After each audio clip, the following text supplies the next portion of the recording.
ముఖ్యంగా హ్మ్. తెలంగాణ రాష్ట్ర ఆవిర్భావ దినోత్సవ శుభాకాంక్షలు తెలియజేసుకుంటూ హ్మ్. ఈరోజు తెలంగాణ రాష్ట్ర అవతరణ దినోత్సవం.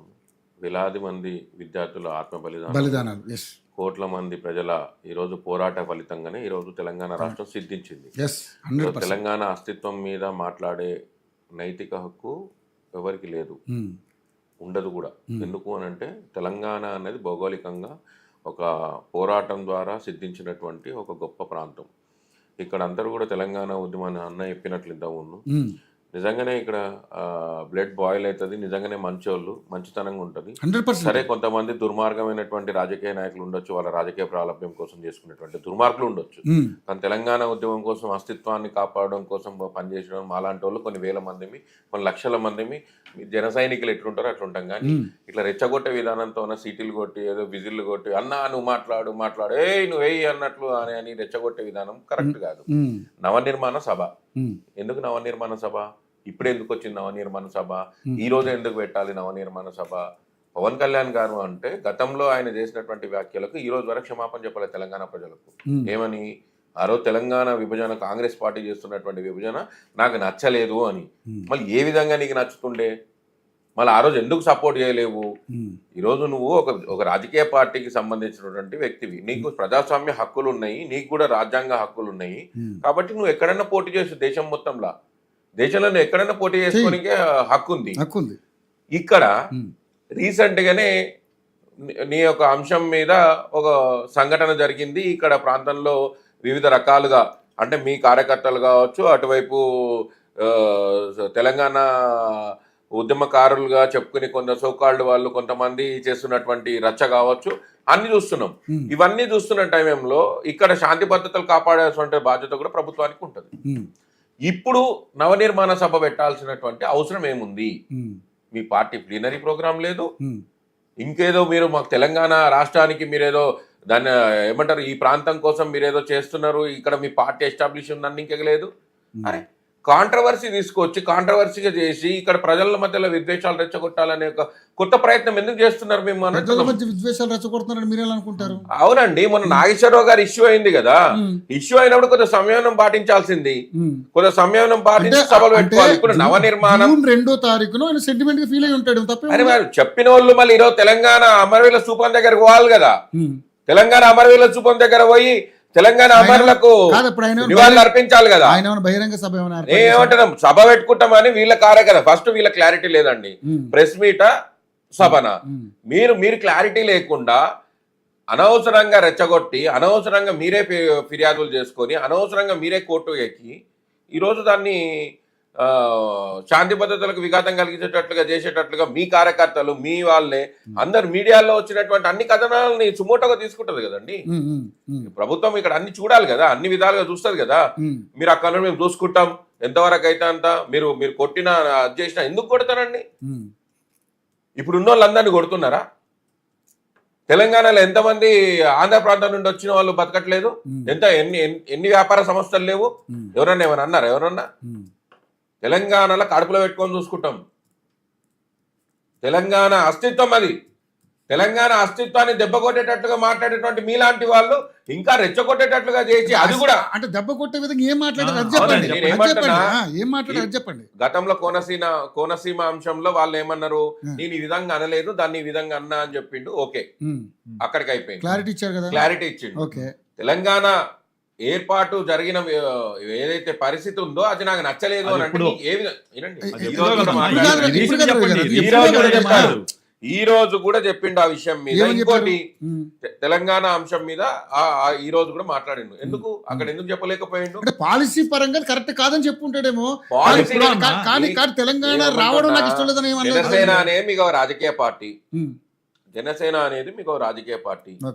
మీకు అన్ని ప్రాంతాల్లో మీకు ప్రాతినిధ్యం కావాలి అన్నప్పుడు అన్ని ప్రాంతాల ప్రజల మనోభావాలను మీరు గౌరవించాల్సినటువంటి నైతిక బాధ్యత మీ పార్టీకి ఉంటుంది.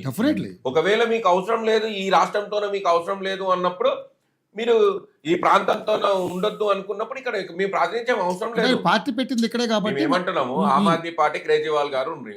తెలంగాణ ఉద్యమం సమయంలో మేము పోయినాం ఆయన దగ్గరికి. పోయి జాయింట్ యాక్షన్ కమిటీ ద్వారా ఆయనకు రిప్రజెంటేషన్ ఇచ్చినాము. ఆయన ఒక మాట అన్నాడు, మేము తెలంగాణకు సంబంధించి మేము సపోర్ట్ చేయము. ఎందుకు చేయము అని అంటే మేము హిందీ మాట్లాడే ప్రాంతాలలో మాత్రమే మేము పోటీ చేస్తాం, అక్కడ మాత్రమే మా పార్టీ ప్రాతినిధ్యం వహిస్తుంది, మేము చేయలేము అని చెప్పి ఆయన సూటిగా చెప్పేసిండు. అంటే అలా అర్థమైంది ఓన్లీ హిందీ లాంగ్వేజ్ ఎక్కడైతే మాట్లాడతారో అక్కడ ఆ ప్రాంతాల్లో మాత్రమే మేము పోటీ చేస్తాం, అంటే నార్త్ స్టేట్లలో మాత్రమే మేము పోటీ చేస్తాం, మేము మా పార్టీ కూడా అక్కడ ఉంటది అని చెప్పి చెప్పిండు. ఇక్కడ మేము ఏమంటున్నాం అంటే, నువ్వు మా అస్తిత్వం మీద దాడి చేసేటట్లు మాట్లాడతావు, మా అస్తిత్వాన్ని కించపరిచేటట్లుగా మాట్లాడతావు, మళ్ళీ మా ప్రాంతంలో అస్తిత్వానికి ఏం కించపరిచేది ఏం మాట్లాడారు చెప్పండి. చెప్పింది కదా తెలంగాణ విభజన అంశం అది మీద ఎప్పుడో నక్సలైట్ మాట్లాడారు. అంశం ఈ రోజు ఏం మాట్లాడారు? ఈ రోజు ఏం మాట్లాడారు? ఈ రోజు కానీ అంశాన్ని మళ్ళీ ఈ తీసేది కదా. ఈ అంశం జరిగిన ఇప్పుడు 20 రోజుల్లో ఏమైనా మాట్లాడారు అట్లా తెలంగాణ ఈ రోజు ఏమన్నాడు, ఈ రోజు నవనిర్మాణ సభ పెట్టుకోవడానికి కారణం ఏంటి చెప్పాలి. అది మీరు ఏ రాజకీయ- ఐడియాలజీ అస్తిత్వాన్ని అది వాళ్ళ సొంత దెబ్బతీసే విషయం అది. మీరు అంటే పార్టీ పెట్టుకోకూడదా? వినండి. ఇప్పుడు మన మీరు కవిత గారు ఇక్కడ పార్టీ ఈ పెట్టుకుంటే ప్రాంతం- మీరు ఏమైనా ఇబ్బంది మీరు ఎందుకు ఆపలేదు మరి ప్రజాస్వామ్యంలో ఎవరన్నా మరి అదే పెట్టుకోవాలి. కదా, అదే కదా, అదే కదా, గారు అదే ఒకటి గుర్తు పెట్టుకోండి, ఆ. నవనిర్మాణ సభ దీని అంశం ఏంది, దీని సారాంశం ఏంది. అదే పార్టీ వాళ్ళు పార్టీ ఐడియాలజీ అండి, మా కార్యకర్తలు అవునండి. మా ఎమ్మెల్యేలు ఉన్నారు. ఇప్పుడు జూన్ 2వ తారీఖు నడుస్తుంది. నిన్ననే ఏమంటే ప్రాంతాల మధ్య విద్వేషాలు రెచ్చగొట్టేటట్లుగా మాటలు మాట్లాడుకున్నారు. అంతల్నే చేయడం వల్ల ఇక్కడ ప్రజల మధ్యలో కావాలని డిస్టర్బెన్స్ క్రియేట్ చేయాలని ఒక కుట్ర కోణం అయితే ఉంది కదా. కుట్రకోణం అని మీకు ఎవరైనా కుట్ర చెప్పారా? కోణంతోనే మీరు కదా ఎలా ఈరోజు ఆలోచిస్తారు పవన్ దాన్ని కళ్యాణ్ కుట్రకోణం? గారు ఈరోజు ప్రెస్ మీట్ పెట్టాల్సిన అవసరం లేకుండే. ఎక్కడికో ఈరోజు ప్రెస్ మీట్ పెట్టి ఈ రోజు మాట్లాడాల్సిన అవసరం కూడా ఏం లేకుంటుండే. రైట్. ఆలోచించుకోవాలి. రాజకీయాలు ఉన్నారు, ఆయన కూడా ఒక డిప్యూటీ సీఎం హోదాలో ఉన్నారు, ఆయన కూడా ఒకసారి ఆలోచించుకోవాలి. పవన్ కళ్యాణ్ గారు ఆయన అంటే అందరికీ గౌరవం. సినిమాలో హీరోగా అందరు గౌరవిస్తారు, అన్ని ప్రాంతాల ప్రజలు గౌరవిస్తారు, అన్ని ప్రాంతాల ప్రజలు ఆయన సినిమాని ఆదరిస్తారు, ఆయనకు అభిమానులుగా ఉంటారు, ప్రతి ప్రాంతంలో ఉంటారు, ప్రతి ఇంట్లో ఉంటారు. కానీ రాజకీయ అంశాలకు వచ్చినప్పుడు, ప్రాంతాల మధ్యల అంశాల మీదకి వచ్చినప్పుడు వాళ్ళ అస్తిత్వాన్ని గౌరవించాల్సినటువంటి బాధ్యత ఒక ప్రజాప్రతినిధిగా, ఒక రాజకీయ నాయకుడిగా వాళ్ళ సరే, ఉంది ఓకే. అనే అంశాన్ని మీరు ఇప్పుడు ప్రాంతాల్లో విద్వేషాలు రెచ్చగొట్టే విధంగా పవన్ కళ్యాణ్ గారు ఈ సభ పెట్టబోయారని మీరు మీ అభిప్రాయపడుతున్నారు. మేము మా అభిప్రాయంగా ప్రజల అభిప్రాయం, ప్రజల అభిప్రాయం కాదు, మీ అభిప్రాయం చెప్తారు. మీ అభిప్రాయం మేమేమంటున్నాము? ప్రజలే వద్దనలేదు ఆయన్ని. ప్రజలు వద్దన్నారా? ఎవరు ప్రజలు సభ పెట్టుకుంటే వద్దన్నారా ఆయన? ఏమన్నా ఎవరు వద్దన్నారు? ఎవరు వ్యతిరేకించారు ఆయన్ని? మీరు ప్రెస్ మీట్ అంటారు, సభ అంటారు, రెండింటిలో ఏదో అరే, క్లారిటీ ఉండాలి కదా. అది మీకు మీకే క్లారిటీ లేదు కదా. అది మీకు ఉండాలి. మాకెందుకంటే మేము కార్యక్రమం చేసేటోళ్ళం. ప్రజలు మీకు వచ్చేమైనా కంప్లైంట్ చేశారా? ఏంటండి? చేయలేదు కదా. మీ మేమేం పార్టీకి చెప్పినామో వచ్చేమైనా మేము. కంప్లైంట్ చేశారా, లేకపోతే మీ మీ కార్యకర్తలు సెక్రటరీకి వచ్చేమైనా చేసినటువంటి కంప్లైంట్ చేశారా? nuisance కే, మీ కార్యకర్తలు చేసినటువంటి న్యూసెన్స్ కే పర్మిషన్ ఇవ్వలేదు పోలీసు వారు. ఎందుకు? మీరు చేసేటువంటి న్యూసెన్స్ కి చేయలేదు.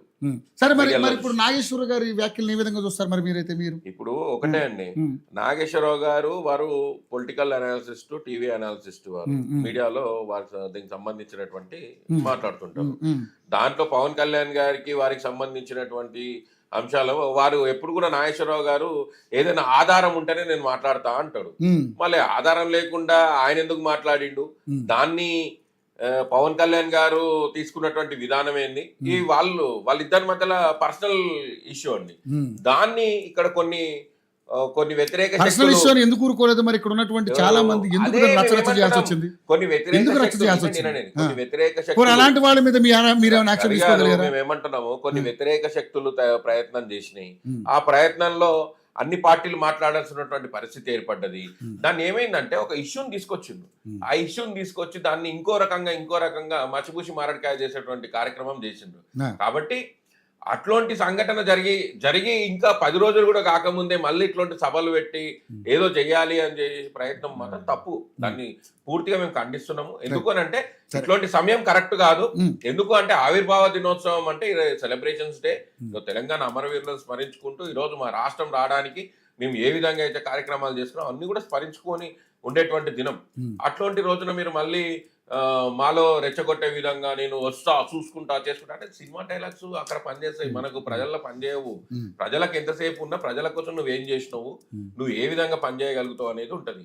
మీకున్నది ఆంధ్రప్రదేశ్ రాష్ట్రం, ఆంధ్రప్రదేశ్ లో మీరు డిప్యూటీ సీఎం, మీకు అక్కడే మీకు బోలెడంత పని ఉంది. రైట్, సరే, ఓకే. అక్కడ పని ఉంది, ఇక్కడ పని ఉంది. వాళ్ళ అభిప్రాయం కూడా తీసుకుందాం. రవి గారు వాళ్ళ అభిప్రాయం కూడా తీసుకుందాం. రైట్, మనోజ గారు నమస్తే అండి. మనోజ గారు